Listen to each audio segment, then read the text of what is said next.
Welcome. In this lecture on microeconomics, we would focus on market equilibrium. To just do a quick recap, what we had learned from our previous lectures is on a price and a quantity curve, demand is downward sloping, D for demand, D for downwards, and the supply is upward sloping. The point where the demand and supply curve intersects would be the point of equilibrium. Why do we call it as a point of equilibrium?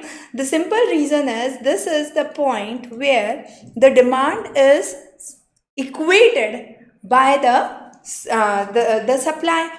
Now let me take a position. So this is P star and Q star. So I can say P star and Q star are the points of the equilibrium. Let me put a point here at P1. Now at this point P1, my demand is very high and my quantity supplied is very less. So here I have a phase of excess demand. So at point P1, my quantity demanded is greater than my quantity supplied. So let me take it as QS as supplied and QD as quantity demanded. But I jump to a point P2. Now as soon as I jump to a point P2, what happens is this is the point which is quantity demanded, okay, and this is the point which is quantity supplied. So at the point P2, what happens is quantity demanded becomes lesser than quantity supplied. That means the point above the equilibrium, I have excessive supply, a lot of things into the market, but no demand for it. However, when the price is low, there is lot of demand. So let me put it in very simple terms. If I am selling something for rupees 10, that's the normal price that is in the market. So I call it as an equilibrium price. Now I suddenly start selling it for rupees 2. What would happen? The demand in the market would shoot up. Everyone would want to have it because it's cheaper right now. But my supply is limited. So in this case, I am at position P1 where there is excess demand. But what happens? I suddenly jump the price to 30 rupees. I am supplying a lot of it in the market, but no one is ready to buy at this point. So this is the point P2 where I have excess supply. So in a case of a market equilibrium, neither the excess supply works good nor the excess demand works good, and in all cases they try to turn back to an equilibrium. Why? Because when there is a lot of people demanding it for 2 rupees, I'll slowly increase my price to 5 rupees, then slowly increase it to 10 rupees, bringing back it to the equilibrium. On the other hand, if I am at a higher end, I'll reduce my price, I'll reduce it further till it reaches 10 and would maintain this equilibrium by all means. So we call this as a market equilibrium. Now market equilibrium does not work here itself. What happens in a labor market? In a labor market, we have wages versus the labor. So again, you have the demand and the supply, and this is the wage rate which is defined. So wage rate is determined in the labor market. So labor market simply works opposite to the real market forces. So in the labor market, what happens? The households are the suppliers. They are supplying the households are the suppliers. They are supplying the labor, and the firms are those which demand the labor. So they are the demand. They are on the section on the demand, right? And this is the equilibrium, right? And this is the wage market, labor market. So labor market works opposite to the real market. Now let's understand this whole process through a simple equation. So what happens? I put two equations. My quantity demanded is 200 minus P when my price is less than greater than 0 or less than more than or equal to 0 or less than or equal to 200, and my quantity demanded is 0 for as soon as my price becomes more than 200, right? My quantity supplied would be, let's say, 120 plus P, and that is for a price of less than or equal to of a price more than 10 rupees. As soon as my quantity supplied would be 0 for a price which is somewhere between 0 to 10. So at that price, I am not ready to supply the quantity in the market. So what's my equilibrium?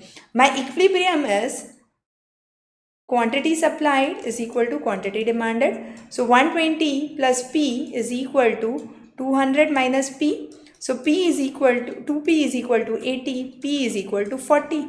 My equilibrium price is 40. What is my equilibrium price? My equilibrium price is 40. Now, once I have my equilibrium price, can I identify my equilibrium quantity? Yes, I can. So, my equilibrium quantity demanded would be 200 minus 40 and quantity supplied would be 120 plus 40. So, that would be 160. So, my equilibrium quantity would be 160. My equilibrium price is 40. Note, let's say I am below the equilibrium price. So my price I assume is 25. If 25 is my price, what would be the quantity demanded? My quantity demanded would be 200 minus 25, which is 175. My quantity supplied would be 120 plus 25, which is 145.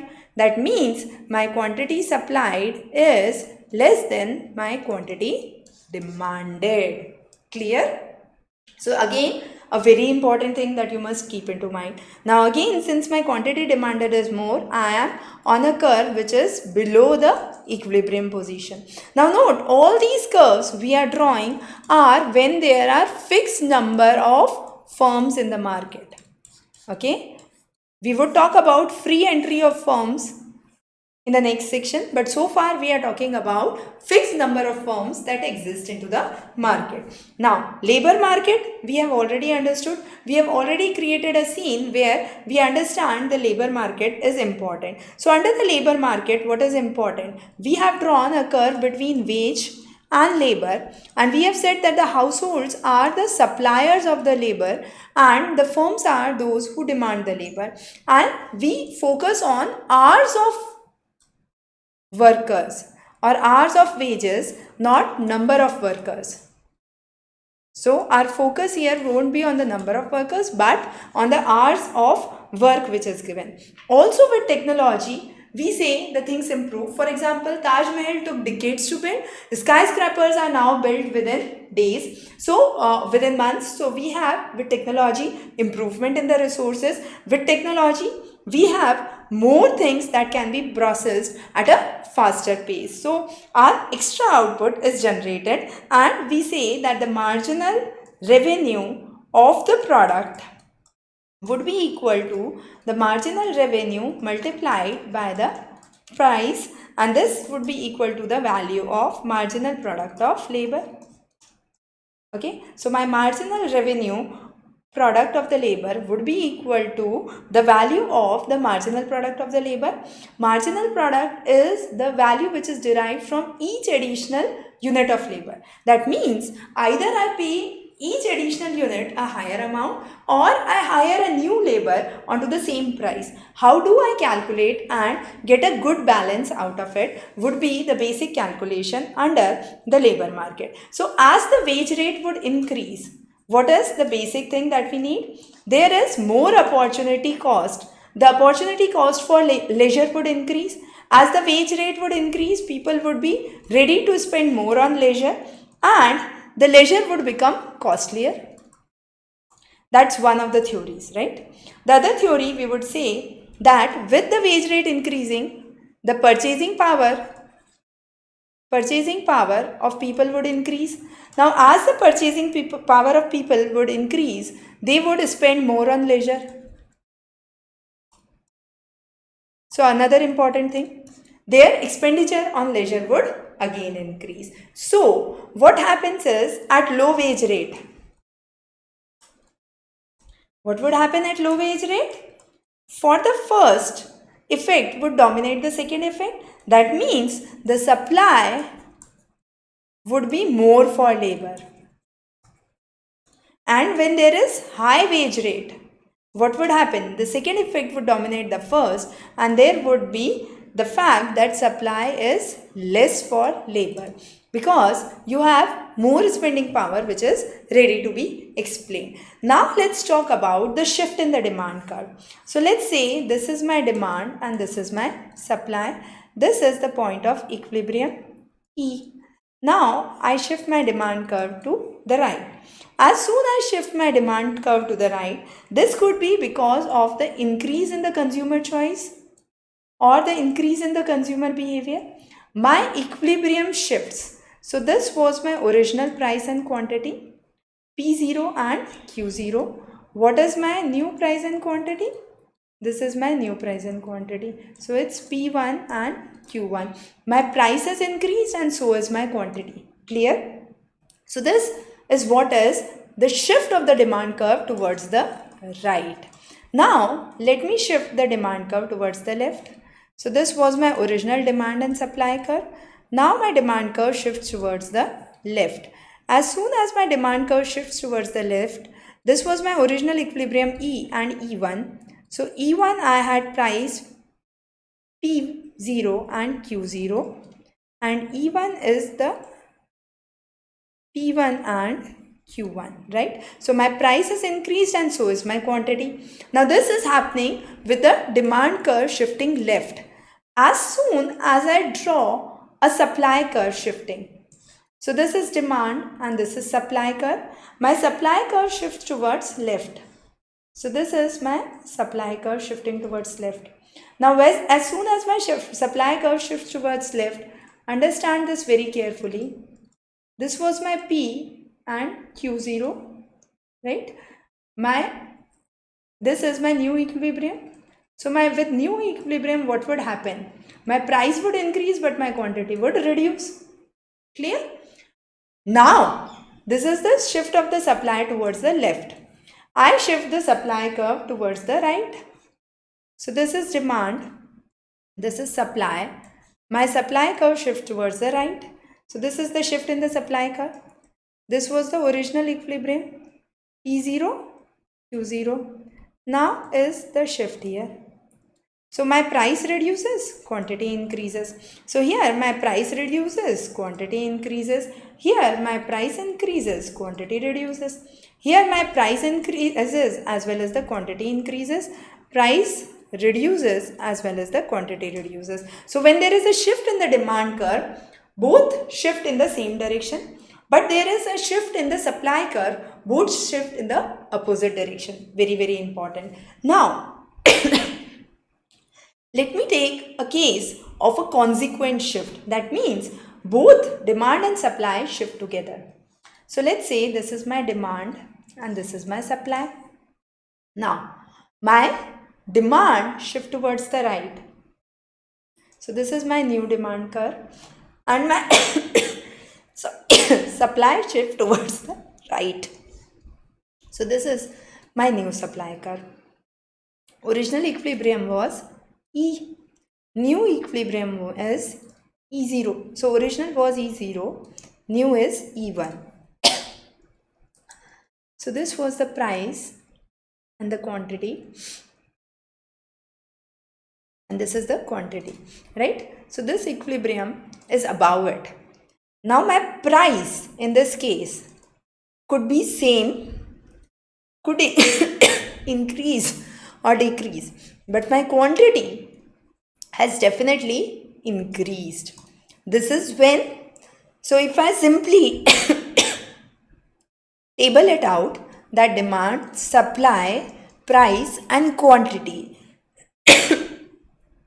If my demand is shifting towards right, supply is shifting towards right, then my quantity would increase. Price could either increase, decrease or unchanged. Okay. If my demand is shifting towards left, supply is shifting towards left, then my quantity would decline. The price could go either ways. Okay. So it could be a little less, then it would be in the same line. It could be further close and it could be less than it. If one is to the right and the other is to the left, then the quantity would remain, could increase, decrease, or remain unchanged, but my price would definitely increase. If the demand shift to the left, the supply to the right, the price would decrease and the quantity would increase, decrease, or remain unchanged. So it could increase, decrease, or unchanged, increase, decrease, or unchanged. Okay, so that's how you remember this basic aspect. Now, once we are done with all this, we understand that this is because of the simultaneous shift. The next important thing that we would understand, I've just drawn a case where my demand is increased and my supply has increased. You can create another combinations. I'll just draw one more for you for easy understanding. So this is my demand and this is my supply. This is my original equilibrium with P0, Q0. Now, I shift, let's say, my demand curve towards the left. So this is my new demand curve to the left. So my demand curve is to the left, and I shift my supply curve towards the right. So I shift my supply curve here, right? Now this is the new equilibrium position. Now since this is the new equilibrium position, I definitely know that the price has declined. So my price has declined is for sure. Based on where my demand and supply curve intersect, the quantity could either remain the same, it could be a little this way, or it could be a little this side. So my quantity could increase, decrease, or remain unchanged, but my price is definitely reduced, right? And this is the case when I am shifting or doing a simultaneous demand and supply shift. Clean? Now, let's talk about a market equilibrium with free entry and exit. So far we were talking about fixed number of units being entered and exiting the market in the cases that we have discussed so far. Now we talk about free entry and exit. Free entry and exit means no firm is allowed to make supra normal profit.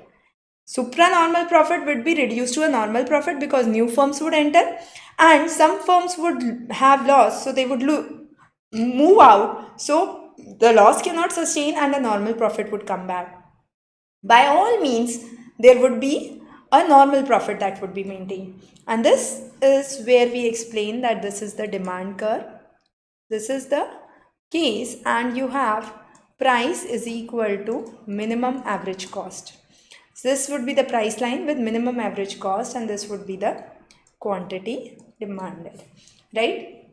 This is a case with free entry and exit. As I explained, no firm would have the capability to earn supernormal profit. Supernormal profits would be reduced to normal profits. All kind of losses would be increased to the normal profit by all means. So at a prevailing market price, each firm would earn a supernormal profit, but new firms would start to enter and the supernormal profit would reduce to a normal profit, bringing it to an equilibrium position. If there are few firms, some of them are having losses, they would exit and the profit would again turn out to be at a normal profit, right? So in the case of a supernormal profit, price would be greater than the minimum average cost, and in the case of normal profit, the price would be less than the minimum average cost. Clear? So these two things we have explained it well here. Now, the equilibrium number of firms in the market would be equal to the number of firms that supply in the market. So let me create the equations again. So my quantity demanded is 200 minus P and my quantity supplied for each identical firm is 10 plus P, right? When I say so and I say my quantity supplied is S, I calculate the values. So I solve the values with P as 10. Okay, when my P value is 10, or let me take my price or the minimum ACT, let's say is 20. So my quantity demanded is how much? 200 minus 120, which is 180. 10 plus 20, which is quantity supplied, is 30. Now, how many firms are there? Would be quantity demanded by quantity supplied by the individual firms, which would be 180 by 30. That means there are 6 firms which are into the market.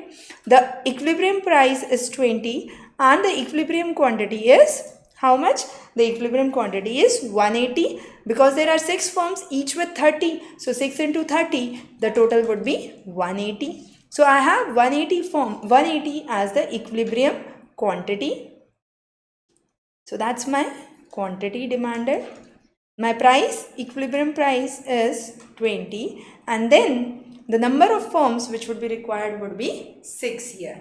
Clear? So those are some of the basic things that we understand when it comes to free entry and exit of the products. Now coming on next is another important aspect of our study where we talk about government intervention in price control. Now when we say there has been shift in the demand curve, now these shifts in the demand curve could be numerous. For example, if this is my price line, this is my demand has shifted towards the right. So this was my demand, this is my D dash. So my quantity supplied has increased. On the other hand, I have the demand curve and this is my D dash.